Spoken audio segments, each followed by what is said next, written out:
I've named my new hamster Edgar Rice too, because I couldn't think of anything better. I mean, Edgar Rice burrows. And she does. Oh boy, does she burrow. I say she, although I have no idea what Edgar Rice's gender might be.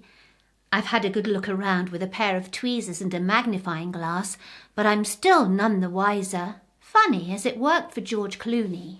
What I really wanted to tell you was that Edgar Rice too seemed a little poorly when I rescued her from the animal sanctuary.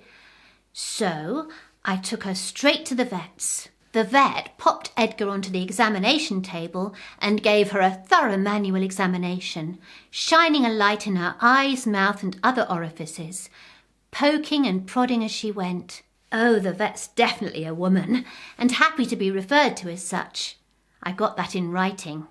You can't be too careful, not these days.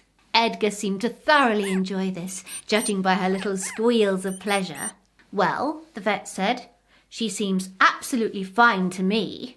I think you're worrying for nothing. Well, I wasn't having that. Money's no object when it comes to my little furry friends.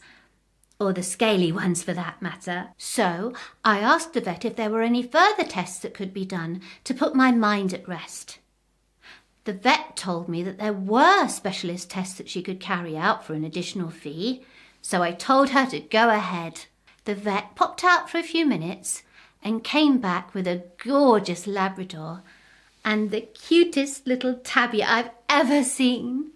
Oh, where was I? Oh, yes. The vet took Edgar Rice off the table and put her on the floor by the Labrador. The dog looked at the hamster and walked all the way round her, examining her from every angle. When the dog had finished, it looked up at the vet and started barking. The vet nodded, and the dog then settled down and started licking its... Well, that's not really relevant to this story, so let me tell you what happened next. The vet picked up Edgar, placed her back on the examination table, brought the tabby over and placed the tabby on the table too. The tabby stared intently at Edgar and, starting at her nose, moved her gaze along the hamster from top to tail. Okay, hamsters don't have tails, but you know what I mean. The tabby then looked at the vet and meowed. Imagine my relief when the vet said that Edgar Rice too was definitely well and healthy. How can you be so sure? I asked. Well, said the vet, everything confirms this. Not just my personal examination of your pet, but also the lab report and the CAT scan. And now I've got her home. Edgar Rice too is doing fine.